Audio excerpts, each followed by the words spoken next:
भोपाल से प्रस्तुत हैं प्रादेशिक समाचार। नमस्कार, समाचारों के साथ मैं जितेंद्र रघुवंशी। पहले मुख्य समाचार। प्रधानमंत्री ने की कोरोना प्रभावित मध्य प्रदेश सहित 12 राज्यों में मेडिकल ऑक्सीजन आपूर्ति की समीक्षा। 12,000 मीट्रिक टन अतिरिक्त ऑक्सीजन देने के निर्देश। अब प्रदेश में विधायक निधि से खरीदे जा सकेंगे कोरोना वायरस से बचाव के संसाधन। रेलवे ने कहा, अफवाहों पर ध्यान ना दें, सभी ट्रेन चलती रहेंगी। और दमोह उपचुनाव के लिए मतदान आज। करीब 2,40,000 मतदाता करेंगे 22 उम्मीदवारों का फैसला। अब समाचार विस्तार से। प्रधानमंत्री नरेंद्र मोदी ने कल कोरोना प्रभावित मध्य प्रदेश सहित 12 राज्यों में मेडिकल ऑक्सीजन आपूर्ति की वर्तमान स्थिति और इसकी अनुमानित मांग की विस्तृत समीक्षा की।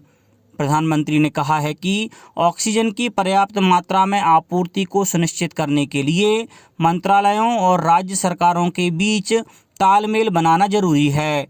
उन्होंने इसकी बढ़ती मांग को पूरा करने के लिए मेडिकल ऑक्सीजन का उत्पादन बढ़ाने का निर्देश दिया।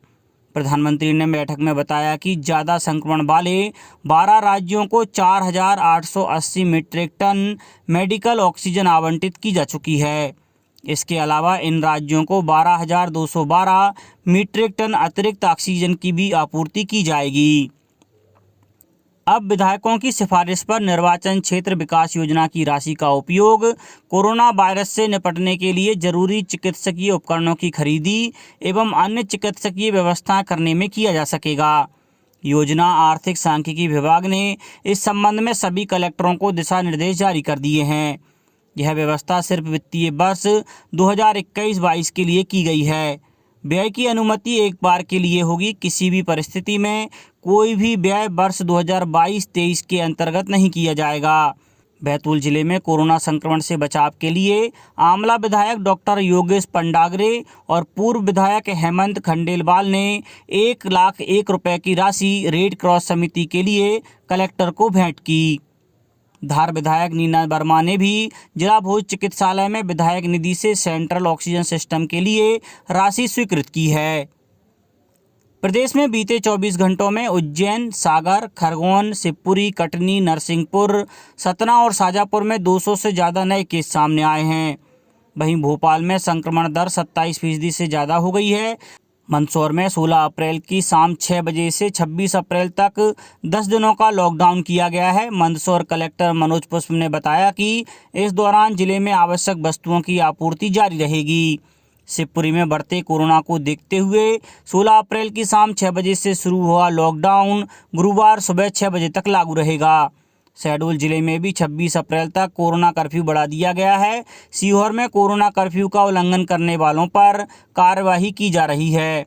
रायसेन जिले के सभी विकासखंडों में कोरोना वॉलंटियर्स द्वारा गांव-गांव में लोगों को कोरोना महामारी के बारे में जानकारी देते हुए सचेत किया जा रहा है। गुना में पंचायत और ग्रामीण विकास मंत्री महेंद्र सिंह सिसोदिया ने जिले में किए जा रहे उपचार और बचाव कार्य की समीक्षा की। देवास जिला अस्पताल परिसर में स्थित नर्सिंग कॉलेज में वैकल्पिक ऑक्सीजन युक्त 100 बेड का कोविड सेंटर बनाया जा रहा है। सतना सांसद गणेश सिंह ने हरी झंडी दिखाकर स्वामी जी फ्यूल्स सैनिटाइजर रथ का शुभारंभ किया। यह सैनिटाइजर रथ शहर के कोने कोने में जाकर सैनिटाइजीकरण का कार्य करेगा। महू के डॉक्टर BR अम्बेडकर सामाजिक विज्ञान विश्वविद्यालय और आर्मी वार कॉलेज ने अकादमिक उत्कृष्टता और विस्तार के लिए एक समझौता किया है। आर्मी वार कॉलेज के साथ अकादमिक गतिविधियों को विस्तार देने वाला यह देश का पहला विश्वविद्यालय है। प्रारंभ में आर्मी वार कॉलेज के सभी रैंक के लोग PhD, मानवाधिकार और योग विज्ञान में डिप्लोमा और सर्टिफिकेट कोर्स के लिए पात्र होंगे। यह अकादमिक विस्तार धीरे धीरे अन्य पाठ्यक्रमों के जरिए होगा।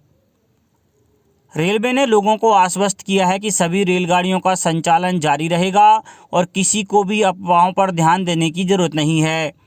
कल नई दिल्ली में मीडिया से बातचीत में रेलवे बोर्ड के अध्यक्ष सुनीत शर्मा ने कहा कि रेलवे ने हाल ही में किसी भी रेल सेवा को बंद नहीं किया है, बल्कि त्योहारों पर यात्रियों की अधिक संख्या को देखते हुए 140 से अधिक नई रेलगाड़ियां चलाई गई हैं। दमोह विधानसभा क्षेत्र के लिए हो रहे उपचुनाव के लिए मतदान आज प्रातः 7 बजे से शुरू होकर शाम 7 बजे तक चलेगा। मुख्य निर्वाचन पदाधिकारी कार्यालय द्वारा दी गई जानकारी के अनुसार दमोह में कुल 2,39,808 मतदाता हैं। इनमें 1,24,345 पुरुष और 1,15,455 महिलाएं और 8 थर्ड जेंडर मतदाता शामिल हैं। यहां 2 महिलाओं सहित कुल 22 प्रत्याशी चुनाव मैदान में हैं।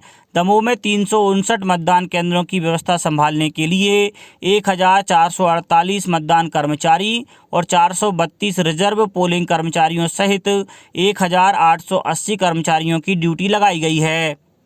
यहां 123 मतदान केंद्रों को क्रिटिकल मतदान केंद्रों के रूप में चिन्हित किया गया है। मतदान के दौरान सुरक्षा व्यवस्था के लिए 3 CRPF, 2 SAF की कंपनियां तैनात किए गए हैं।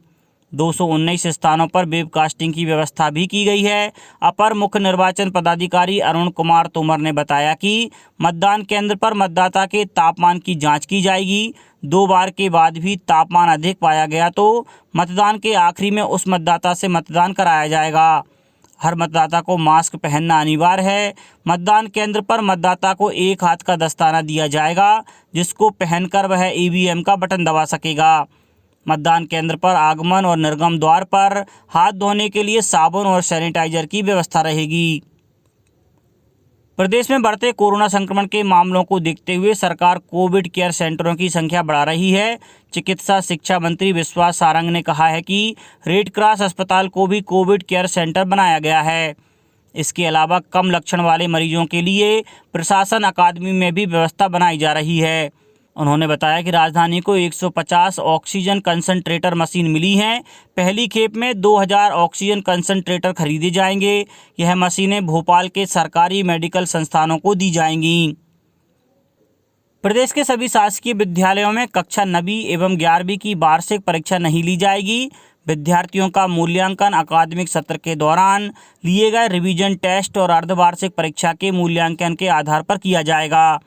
प्रदेश में वर्तमान कोरोना संक्रमण के विस्तार और जिलों में कोरोना कर्फ्यू की स्थिति के दृष्टिगत स्कूल शिक्षा विभाग ने इस आशय के आदेश जारी किए हैं। सभी शालाओं को 30 अप्रैल 2021 तक परीक्षा परिणाम घोषित कर विद्यार्थियों के लिए विमर्श पोर्टल पर ऑनलाइन उपलब्ध कराने हेतु निर्देशित किया गया है। आयुक्त लोक शिक्षण श्रीमती जयश्री कियावत ने बताया कि विभाग द्वारा 20 नवंबर से 28 नवंबर तक लिए गए रिवीजन टेस्ट और 1 फरवरी से 9 फरवरी तक आयोजित अर्धवार्षिक परीक्षा में से विद्यार्थियों द्वारा जिसमें बेहतर अंक प्राप्त किए हों, उसके आधार पर कक्षा 9वीं एवं 11वीं के विद्यार्थियों का परीक्षा परिणाम घोषित किया जाएगा। परीक्षा परिणाम की गणना बेस्ट ऑफ 5 के आधार पर की जाएगी। यदि विद्यार्थी 6 में से 5 विषय में पास है और एक विषय में न्यूनतम निर्धारित 33 अंक प्राप्त नहीं कर सका हो तो भी उसे पास घोषित किया जाएगा। एक से अधिक विषयों में न्यूनतम निर्धारित अंक प्राप्त करने वाले विद्यार्थियों के लिए अधिकतम 10 अंक कृपांक के रूप में प्रदान किए जा सकेंगे। कृपांक के अधिकतम 10 अंक आवश्यकता अनुसार एक से अधिक विषयों में भी आवंटित किए जा सकेंगे। श्रीमती कियावत ने बताया कि यदि विद्यार्थियों को 2 अथवा अधिक विषयों में न्यूनतम निर्धारित अंक प्राप्त नहीं हुए हों तो उसे परीक्षा के लिए द्वितीय अवसर प्रदान किया जाएगा। ऐसे विषय जिनमें विद्यार्थी द्वारा पूर्व परीक्षा में न्यूनतम निर्धारित अंक प्राप्त नहीं किए गए थे, उन्हें उन विषयों में पुनः परीक्षा देना होगी। द्वितीय अवसर उन विद्यार्थियों को भी दिया जाएगा जो रिवीजन टेस्ट एवं अर्धवार्षिक परीक्षा दोनों में से किसी भी परीक्षा में सम्मिलित नहीं हुए थे, लेकिन उन्होंने सत्र 2020-21 में शासकीय विद्यालय में प्रवेश लिया था। राज्य शासन ने भारतीय नौसेना आयुध संगठन के श्री लक्ष्मण सिंह मरकाम की सेवाएं रक्षा मंत्रालय से प्रतिनियुक्ति पर लेकर उन्हें उप सचिव मध्य प्रदेश शासन पदस्थ किया है। सामान्य प्रशासन विभाग द्वारा उक्त आदेश जारी किया गया है। अतिरिक्त पुलिस महानिदेशक श्री DC सागर ने बताया है कि integrated road accident database IRAD का क्रियान्वयन मध्य प्रदेश में प्रभावी रूप से किया जा रहा है।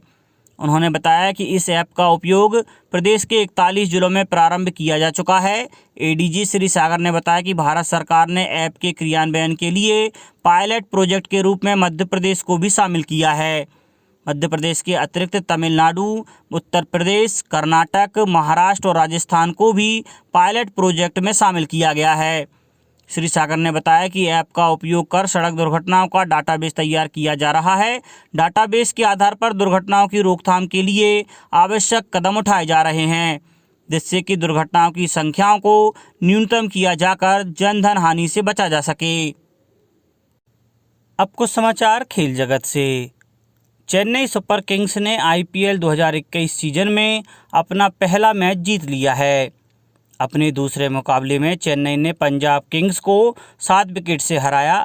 चेन्नई सुपर किंग्स की पंजाब के खिलाफ पिछले 10 मैच में यह 8वीं जीत है। चेन्नई टीम 2 में से 1 मैच जीतकर पॉइंट्स टेबल में दूसरे नंबर पर पहुंच गई है। इससे पहले पंजाब किंग्स ने टॉस हारकर पहले बल्लेबाजी करते हुए 107 रन का टारगेट दिया। जवाब में चेन्नई ने 15.4 ओवर में 4 विकेट गंवाकर 107 रन बनाते हुए मैच अपने नाम कर लिया। मोइन अली ने 31 बॉल पर सबसे ज़्यादा 46 रन की पारी खेली। उनके अलावा फाफ डू प्लेसिस ने 33 बॉल पर 36 रन बनाए। अब कुछ समाचार संक्षेप में। संचालनालय, पुरातत्व अभिलेखागार और संग्रहालय द्वारा आज़ादी के अमृत महोत्सव के अवसर पर प्रदेश के ऐतिहासिक स्मारकों पर आधारित फोटोग्राफी प्रतियोगिता का आयोजन किया जा रहा है। सीहोर जिले में खेल वृत्ति वर्ष 2021 के लिए आवेदन जमा करने की अंतिम तिथि 31 मई है। मुरैना नगर निगम क्षेत्र में कोरोना संक्रमण रोकने के लिए थोक सब्जी मंडी रात 3 बजे से सुबह 7 बजे तक खुलेगी। और गुना में मुस्लिम समाज ने कहा है कि रोजे के दौरान टीकाकरण और कोरोना जांच पर किसी प्रकार की पाबंदी नहीं है। अंत में मुख्य समाचार एक बार फिर। प्रधानमंत्री ने की कोरोना प्रभावित मध्य प्रदेश सहित 12 राज्यों में मेडिकल ऑक्सीजन आपूर्ति की समीक्षा। 12,000 मीट्रिक टन अतिरिक्त ऑक्सीजन देने के निर्देश। अब प्रदेश में विधायक निधि से खरीदे जा सकेंगे कोरोना वायरस से बचाव के संसाधन। रेलवे ने कहा अफवाहों पर ध्यान ना दें, सभी ट्रेन चलती रहेंगी। और दमोह उपचुनाव के लिए मतदान आज। करीब 2,40,000 मतदाता करेंगे 22 उम्मीदवारों का फैसला। इस बुलेटिन में इतना ही। घर पर रहिए, सुरक्षित रहिए और सुनते रहिए प्रादेशिक समाचार। नमस्कार।